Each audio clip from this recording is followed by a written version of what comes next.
मित्रों, नमस्कार।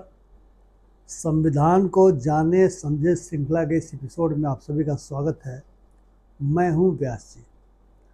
आज हम लोग फ्रीडम से संबंधित यानी राइट टू फ्रीडम से संबंधित जो आर्टिकल 19 है उसमें से 19(1)(c) पर चर्चा करेंगे, जो इस देश के सभी नागरिकों को राइट टू फार्म एसोसिएशन और यूनियन और कोऑपरेटिव सोसाइटी जैसे अधिकार देता है। यानी हर नागरिक कोई संघ एसोसिएशन बना सकता है, कोई यूनियन बना सकता है, कोई कोऑपरेटिव सोसाइटी बना सकता है। पॉलिटिकल पार्टीज भी यूनियन या एसोसिएशन के रूप में आती हैं, ट्रेड यूनियंस भी उसके पार्ट हैं। आप भी मिलकर के कोई क्लब बनाते हैं, रजिस्ट्रेशन कराते हैं, वो भी एसोसिएशन के रूप में शामिल होता है। आप सोशल ऑर्गेनाइजेशंस बना सकते हैं और आप कोऑपरेटिव सोसाइटी तो बनाते ही हैं, कई तरह के कामों के लिए बनाते हैं। तो यह अधिकार आपको संविधान के इसी आर्टिकल 19(1)(c) के तहत मिलता है। लेकिन यह भी समझें कि यह अधिकार अन्य अधिकारों की तरह से ही रीजनेबल रिस्ट्रिक्शन के द्वारा नियंत्रित किया जा सकता है। 19(4) ये कहता है कि सरकार एग्जिस्टिंग कानूनों के द्वारा या कोई दूसरा कानून बना करके, यानी nothing prevents government from applying the existing laws और इनेक्टिंग अनदर लॉ। किस बात के लिए? आपके इस अधिकार को नियंत्रित करने के लिए कानून बना सकती है। 3 आधार दिए गए हैं, यानी 3 आधारों पर उन कानूनों में रीजनेबल रिस्ट्रिक्शन लगाया जा सकता है। पहला है sovereignty and integrity of India, यानी भारत की संप्रभुता और अखंडता। दूसरा है मोरालिटी, यानी नैतिकता। और तीसरा है कि पब्लिक ऑर्डर, यानी जो पब्लिक ऑर्डर है उसको ध्यान में रखते हुए रीजनेबल रिस्ट्रिक्शन लगाया जा सकता है। इन 3 के अलावा हमारे फंडामेंटल राइट के ही चैप्टर में आर्टिकल 33 दिया गया है, जिसको मैं आपको पढ़ के भी सुनाना चाहूँगा। वो ये कहता है कि पार्लियामेंट को अधिकार है कि जो फंडामेंटल राइट जितने भी दिए गए हैं उसको कानून बना करके मॉडिफाई कर सकते हैं और ये बता सकते हैं कि किस एक्सटेंट तक, किस सीमा तक उस अधिकार का उपयोग कुछ लोग करेंगे। उनमें कौन कौन से लोग हैं? Members of the armed forces.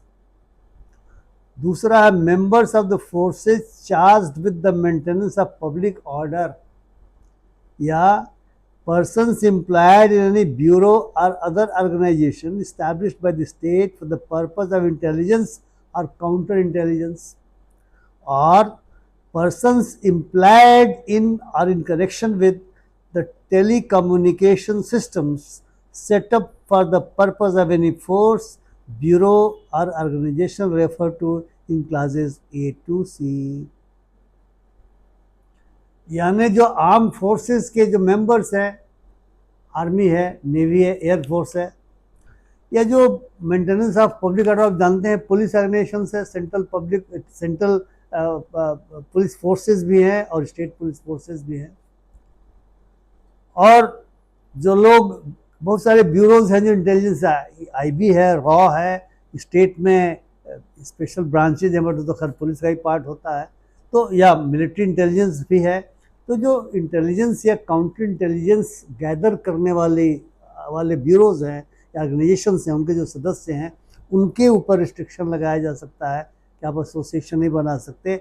और जो टेलीकम्युनिकेशन को डील करते हैं इन्हीं संस्थाओं में, उनके ऊपर भी लगाया जा सकता है। ये 33 भी है। और आप जानते हैं कि इसी के तहत जो आर्मी एक्ट बना हुआ है, एयरफोर्स एक्ट बना हुआ है, नेवी एक्ट बना हुआ है, कि उसके लोग जो है सो एसोसिएशन नहीं बना सकते और इसे फंडामेंटल राइट्स का उल्लंघन नहीं माना जाएगा। अगर उन्हें बनाना है तो वे नौकरी छोड़ करके जा सकते हैं, सिटीजन के रूप में जब वो रहेंगे निश्चित तौर से बना सकते हैं, लेकिन फोर्स में रहते हुए नहीं बना सकते। इस तरह का एक मामला बहुत ही इम्पोर्टेंट है जो कोर्ट में भी आ चुका है। इसको हम जरा समझें। इसमें जो आर्म फोर्सेस का जो अधिकार है, किसी ने इसको चैलेंज किया था। किसने चैलेंज किया था इसको समझे। केस का नाम है OKA Nair versus union of India, और ये 1976 में सुप्रीम कोर्ट ने इस केस का फैसला किया था। आप में से जो लोग फौज के बारे में जानते हैं उन्हें ज्ञात है कि फौज में 2 श्रेणी के कार्मिक होते हैं। एक वे जो बाकायदा युद्ध में भाग लेते हैं, लड़ते हैं, और दूसरे वे हैं कि युद्ध में भाग लेने वालों की मदद करते हैं। उनको नॉन कॉम्बेटेंट्स कहा जाता है। कौन लोग हैं? वे लोग जो स्टाफिंग का काम करते हैं, जैसे दर्जी हो गए, नाई हो गए, खाना बनाने वाले कुक हो गए, फॉलोअर्स हो गए, यानी बहुत सारे लोग इस तरह के हैं जो लड़ते नहीं हैं लेकिन लड़ने वाले यूनिट की मदद करते हैं। तो जो लड़ने वाले यूनिट की मदद करने वाले नॉन कॉम्बेटेंट्स लोग हैं, उन्होंने एसोसिएशन बनाना चाहा, लेकिन बट नेचुरल है कि जो आर्मी एक्ट है उसकी इजाज़त नहीं देता, क्योंकि आर्टिकल 33 के तहत ही वो आर्मी एक्ट बनाया गया, इजाज़त नहीं देता। वो कोर्ट में चले गए, बोले हम तो कोई आर्म फोर्सेस के उस तरीके से मेंबर है नहीं, तो हमें तो अलाउ करना चाहिए। सुप्रीम कोर्ट ने बड़ा महत्वपूर्ण फैसला किया। सुप्रीम कोर्ट ने कहा कि आप भले ही नॉन कॉम्बेटेंट्स हैं, लेकिन जो कॉम्बेटेंट्स की यूनिट यानी जो लड़ने वाले फोर्स की यूनिट सीमाओं पर जाती है, अन्य जगहों पर जाती है, लड़ाई में भाग लेती है, आप उनके साथ अटैच रहते हो।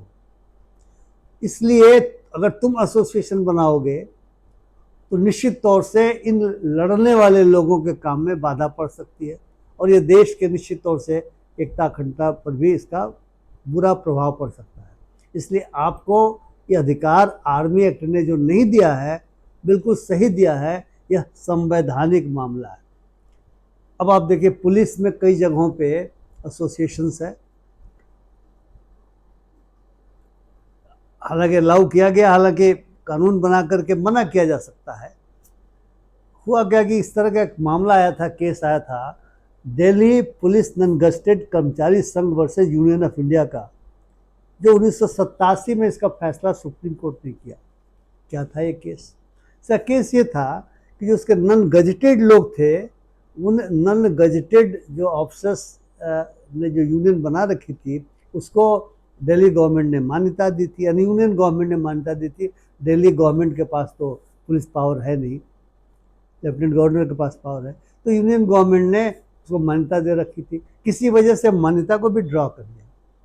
कोर्ट में गए, उन्होंने कहा कि अरे, मान्यता को विड्रॉ करने का मतलब हमें महरूम करना है उस फंडामेंटल राइट से जो हमें प्राप्त है, क्योंकि हमको ये नहीं माना गया है कि हम जो है सब पब्लिक ऑर्डर इत्यादि के लिए रिस्पॉन्सिबल हैं, और इस तरह के हमारे लिए कोई कानून बनाया भी नहीं गया। क्योंकि आप जानते हैं पुलिस स्टेट का सब्जेक्ट होता है, हालांकि दिल्ली यूनियन गवर्नमेंट के लिए बड़े ऐसा कोई कानून नहीं बना होगा।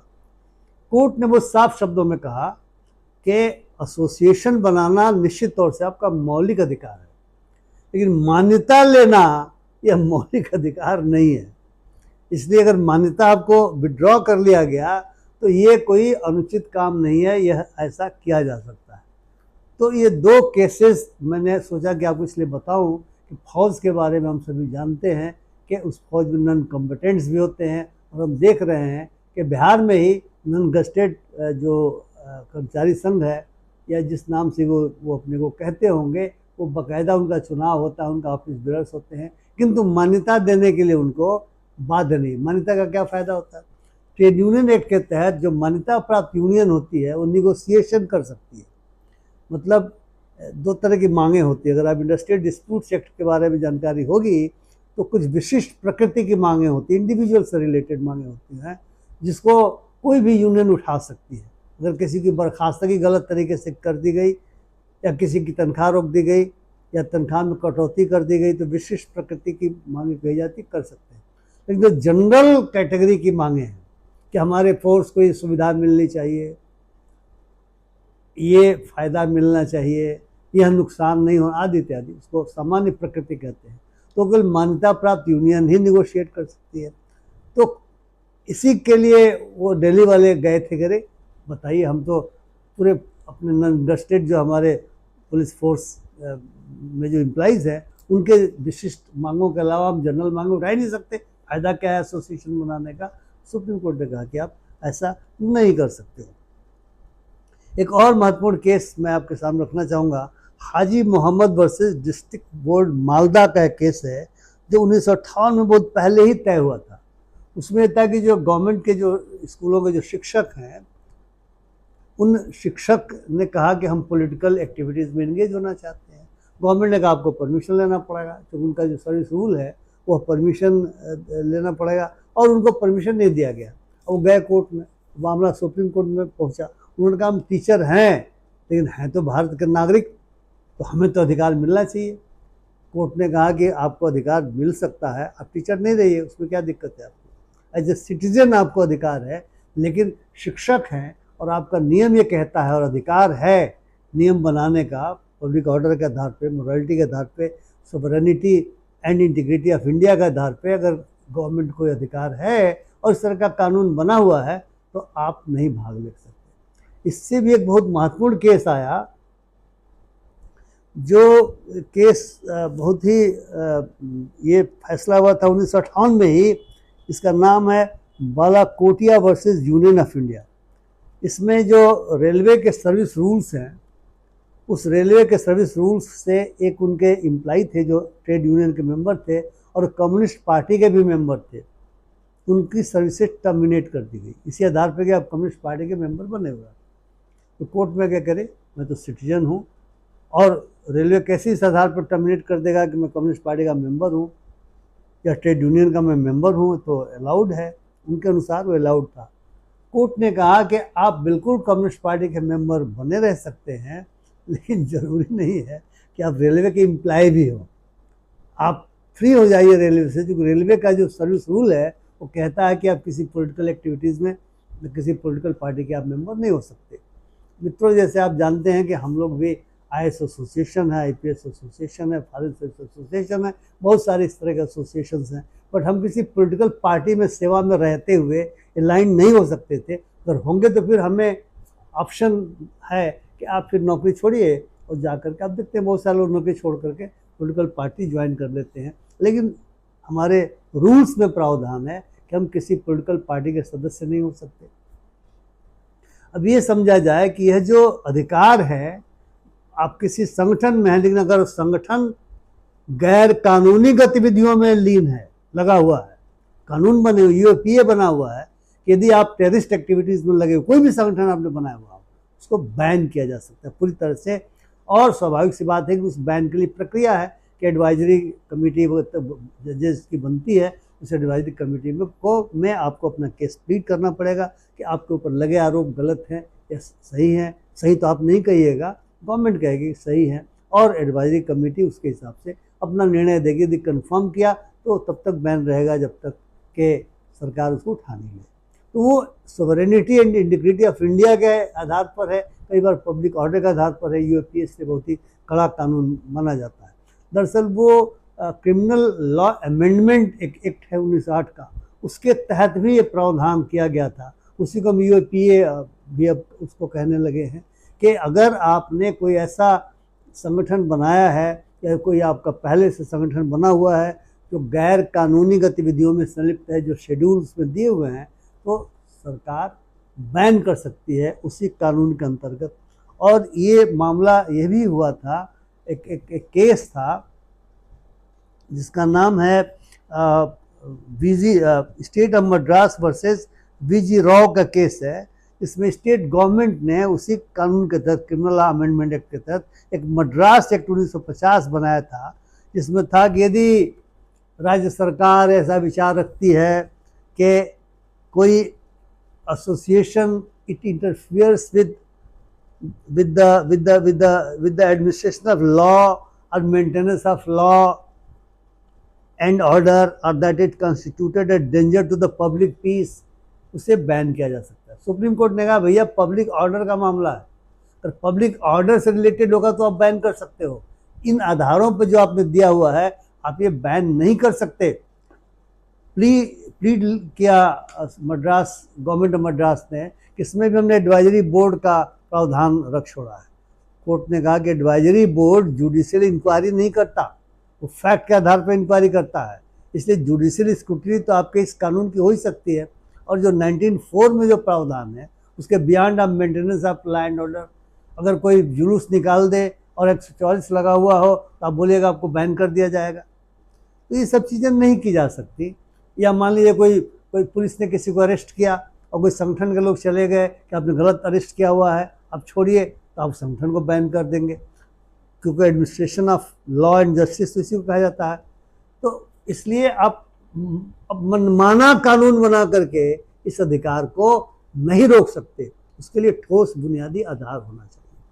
तो मित्रों, इस तरह के बहुत सारे जजमेंट्स मैंने सोचा कि आपके साथ शेयर करूं ताकि विषय को समझने में आपको सुविधा होगी। मैं आशा करता हूं कि आप विषय को पूरी तरह से ज़रूर समझ गए होंगे। अगर मेरा वीडियो आपको पसंद आए तो कृपया लाइक करें, शेयर करें, और यदि अभी तक आपने मेरे चैनल को सब्सक्राइब नहीं किया हो कृपया सब्सक्राइब करना न भूलें। बहुत बहुत धन्यवाद। नमस्कार।